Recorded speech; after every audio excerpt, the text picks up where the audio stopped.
Hersheimer. Well, according to the decision that came down yesterday, a federal judge in Arizona temporarily blocked the Trump administration from removing dozens of Guatemalan and Honduran children living in shelters or foster care after coming to the United States alone. The children in the case range from age 3 to 17. Well, House GOP leaders are preparing to vote next week on a stopgap spending bill, according to CNN sources familiar with the plans. GOP leaders want to keep the government open through November 20th. The White House is pushing for a longer extension into January. House Minority Leader Hakeem Jeffries is pressing for health care protections, including restoring Medicaid cuts and extending affordable health care subsidies. Senate Democrats are backing that stance. They argue Republicans and President Trump must negotiate to secure votes. And the Birmingham VA Medical Center receives top marks for patient care. The hospital just earned a 5-star rating in the latest federal rankings from the Centers for Medicare and Medicaid Services. Well, we still need your help this midday, making sure no Alabamian goes hungry. We are checking back in with Carla Wade with our Neighbors Helping Neighbors food drive after the break. And it's time to once again huddle up. Our coverage of our high school huddle game of the week continues this midday.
Welcome back in. Tackling hunger across our state. That's the goal of our Neighbors Helping Neighbors food drive with the Community Food Bank of Central Alabama and Milo's Hamburgers. Let's go ahead and check back in with WVTM 13's Carla Wade. She is live at the Milo's Hamburger in Birmingham. Milo, the food bank really, Carla, the food bank really needs our help to give back to the community. That's right. We always want to help out the Community Food Bank of Central Alabama. The lunch rush is starting here at Milo's, and joining me right now is Nicole Williams, who's the CEO of the Community Food Bank of Central Alabama. And Nicole, talk to us about just how tremendous the need is in our community. Yeah, I mean, right here in Central Alabama, there's about 250,000 people that experience food insecurity.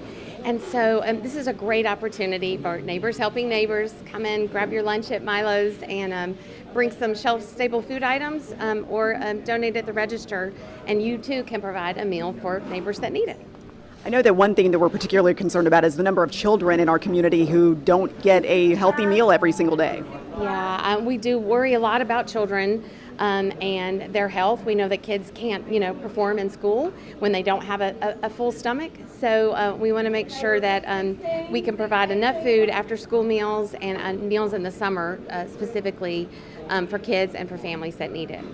I know a lot of people at WVTM 13 have been volunteers with the Community Food Bank, and let's talk to some folks out there about how they can get involved if they'd like to come out and volunteer. Yeah, there's so many ways people can get involved. You can do your own food drive. You can come volunteer at our warehouse, which is a lot of fun, a great corporate building opportunity, and children age 9 and above. We welcome them in the warehouse to help us sort food and build food boxes. So lots of ways you can help.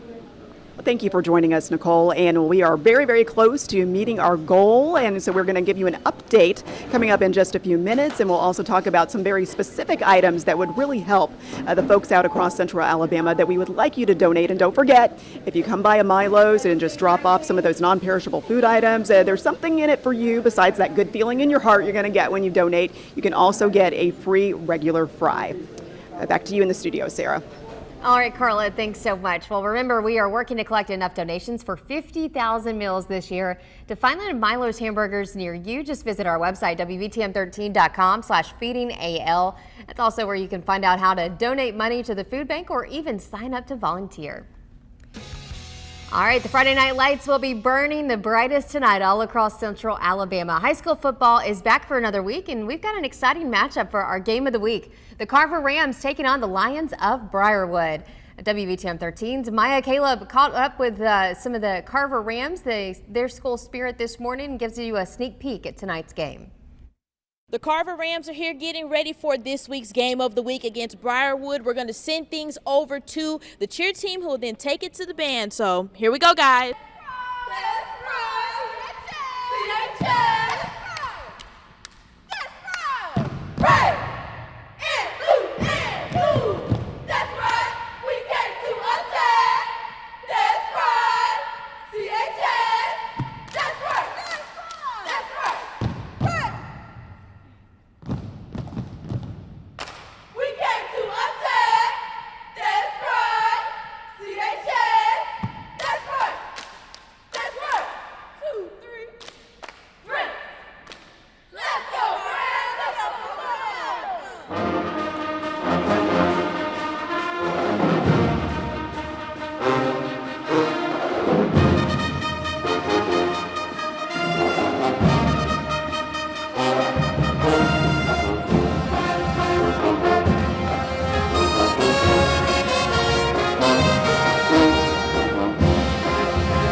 And you can catch the Carver Band, the cheer team, and the color guard tonight at that game against Briarwood. In Birmingham, Maya Caleb, WVTM 13. And all the action from Central Alabama will be covered with our sports director, Julian Mitchell, during our high school huddle. The best highlights coming up during our 10 p.m. newscast tonight.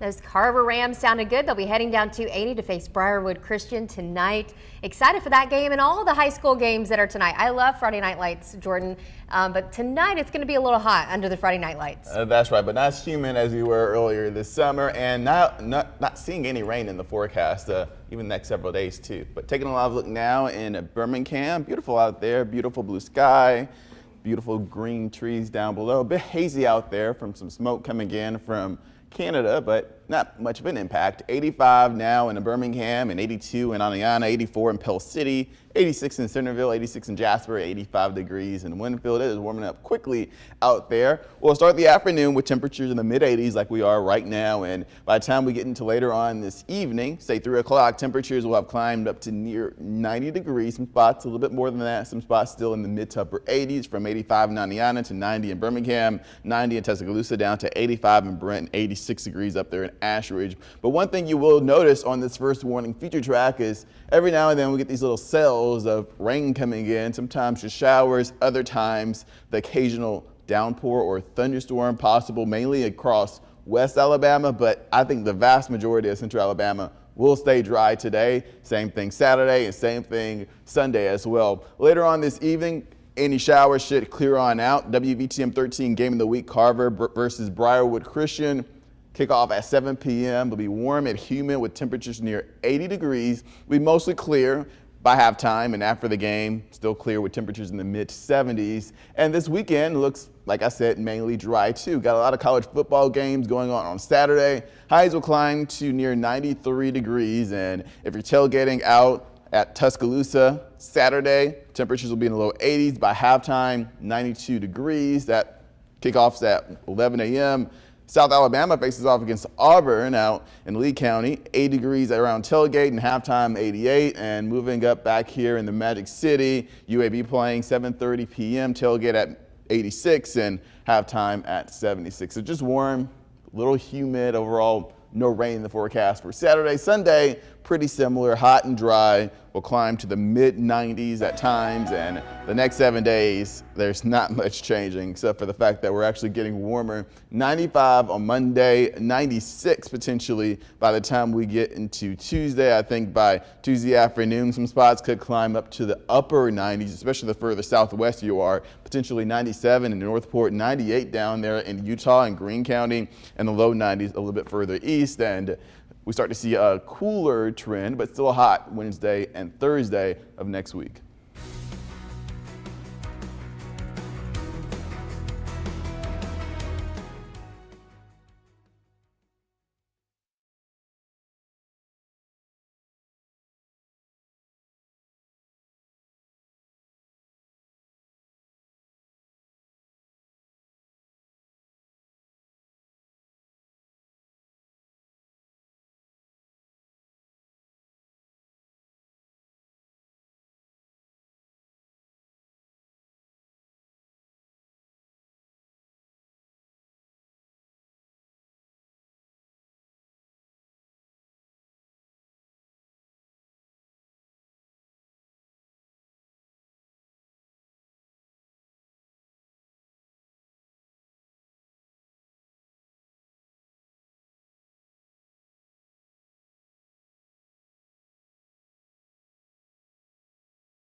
Welcome back in. We want to get some breaking news right now out of Homewood. A large police presence is underway right now. WVTM 13 Zoe Blair is out there right now on Green Springs Highway.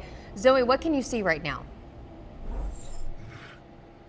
Well, Sarah, we've been out here for a few minutes, and like you said, there is a large police presence. This is Green Springs Highway and right off of Valley Avenue. That's right by the Red Mountain Plaza Shopping Center. We've seen at least 8 police cars. We can see Homewood Police. We're still working to find out what happened here. We can see that there are some evidence markers on the ground, some debris markers on the ground, and you probably know this is a very busy intersection. They've been having to redirect traffic through that shopping center, kind of stopping some of the traffic. So if you are coming this way, you might want to take a different route. But we have seen several police just kind of walking around investigating. Like I said, we're still trying to work to determine what happened out here, what took place. We don't know. We're working to find out if it was a shooting or just what happened. Like I said, we do know that it is Homewood Police that is investigating this. There are also several unmarked cars, but we have definitely seen several Homewood Police officers out here. We have not gotten a chance to speak with any of those officers, which is why we're still working to determine what happened. But as soon as we know more, we are going to keep you updated. I'm going to stay out here while we work to determine what's happened. For now, live in Homewood, Zoe Blair, WBTM 13. All right, thanks so much, Zoe. We will continue to check back in with you. Well, we are also continuing to follow that breaking news in the Charlie Kirk assassination in Utah. The latest details from authorities after the break.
Thanks so much for staying with us here on WBTM 13 News at midday. Another weekend in store for Central Alabama, and we are more than ready for it. Let's go ahead and check in with First Warning meteorologist Jordan West.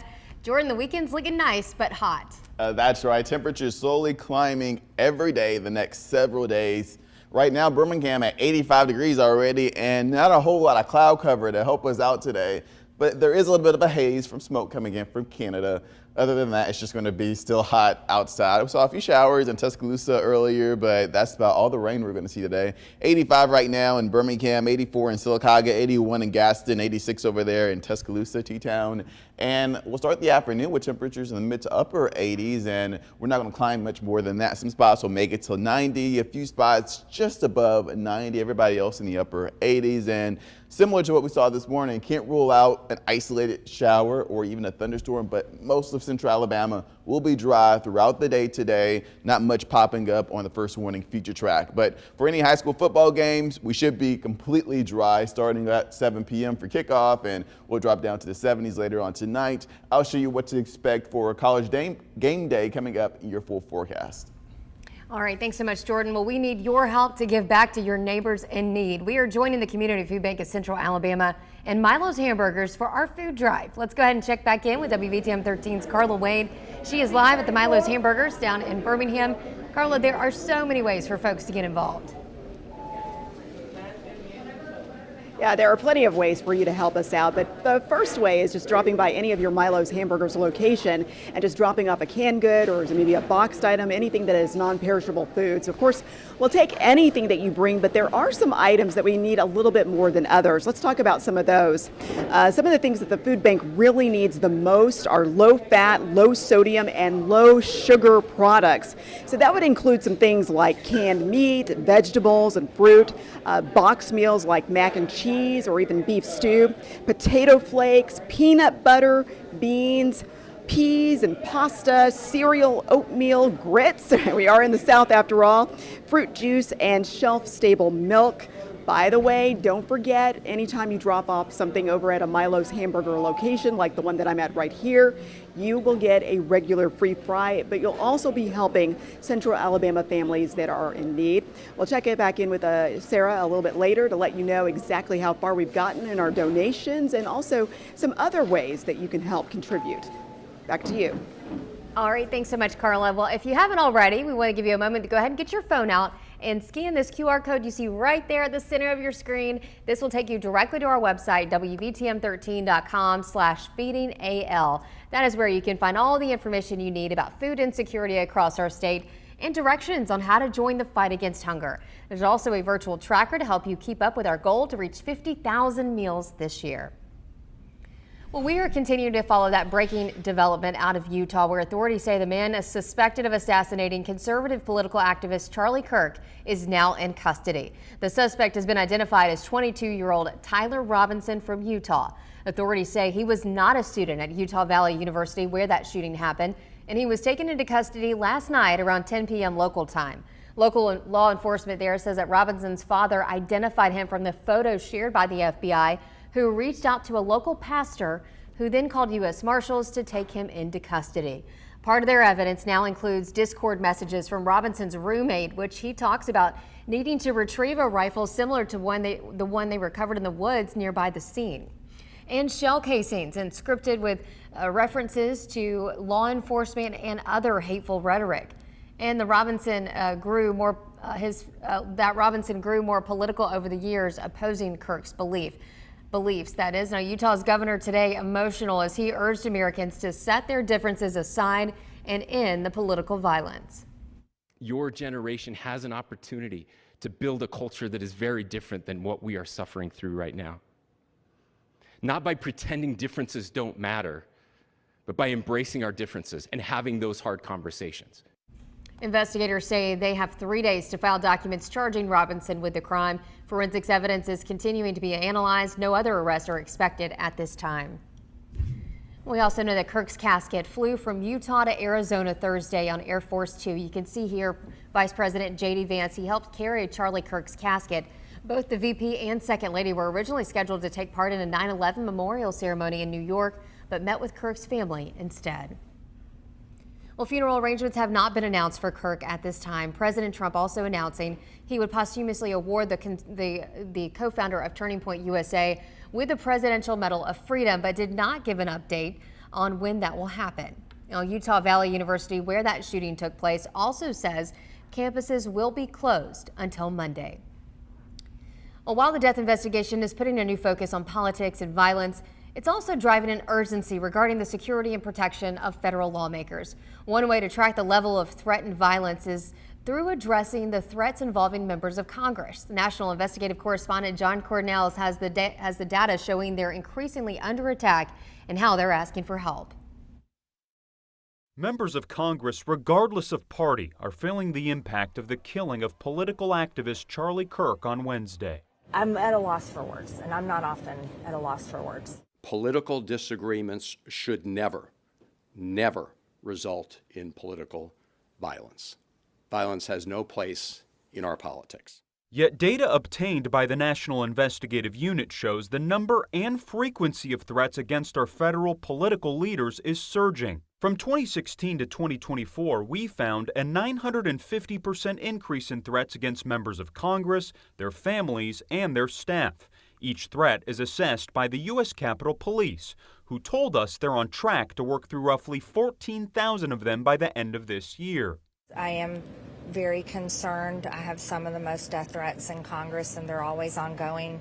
Capitol Police have been operating in a heightened threat environment for a long time, and lawmakers are also pushing for action. We're in a deliberate review process right now to determine what measures are appropriate, how much we could allocate for that. Congress did recently increase funding for security, temporarily allowing a $5,000 monthly allotment for personal security until the end of the year. We've got to protect people who run for public office, or no one will. We have to figure out a better way to come together, not as Democrats or Republicans, but as Americans. And that was John Cardinal reporting. Some members of the Senate began receiving enhanced personal security when they're not in D.C. and are back home in their home states. It's part of a pilot program to determine the cost of providing that extra protection. Oklahoma Senator Markwayne Mullin, who pushed for that program, told reporters yesterday that every member of Congress needs to be protected. Of course, all of our data that John just broke down there is available on our website or the free WVTM 13 app. You can also follow the coverage of the investigation into the assassination of Charlie Kirk since it happened. We have conversation with local ambassadors from Kirk's organization, reactions from our lawmakers, plus turn on alerts, and we will send you the latest updates as they develop. Well, we are continuing to follow that breaking news out of Homewood. A large police presence underway right now on Green Springs. WVTM 13 Zoe Blair is out there right now. Zoe, have you found out more information? Sarah, we have not found out any more information from police officers, but we did cross the street and we have a better look at this scene now. We can see that it's Homewood Police, Birmingham Police, and there is a car from the State Bureau of Investigation out here. We can also see some of the debris that I was telling you about earlier. There's some debris on the ground. It looks like some clothes, a book bag, a hat, some sunglasses, and I don't know if you can see it from where we're standing. There is a bike up against one of the police vehicles, and there is several markers on top of one of the police cars, evidence markers. So like I said, we're still working to figure out what happened here, but we do have a better look at this scene. This is Green Springs Highway right off of Valley Avenue. If you know the area, this is Red Mountain Plaza that we're standing in now.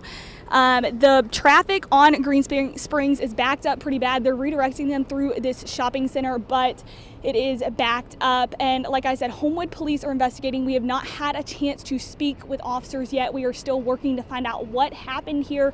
But Homewood Police, Birmingham Police, and the State Bureau of Investigation here, and lots of debris on the ground. We're still working to find out what happened, if someone was injured, just exactly what went on here today. We're going to stay out here, continue working to try and speak with police and find out what happened and bring you the latest as we know more. For now, live in Homewood, Zoe Blair, WVTM 13. All right, Zoe, thank you so much. Well, Congresswoman Terry Sewell honoring the life and legacy of Birmingham civil rights icon Bishop Calvin Woods.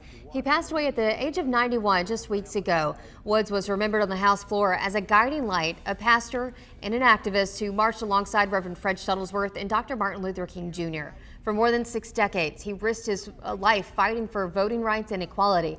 And for Congresswoman Sewell, his legacy is deeply personal. A reminder that her own path in public service was made possible by his sacrifice.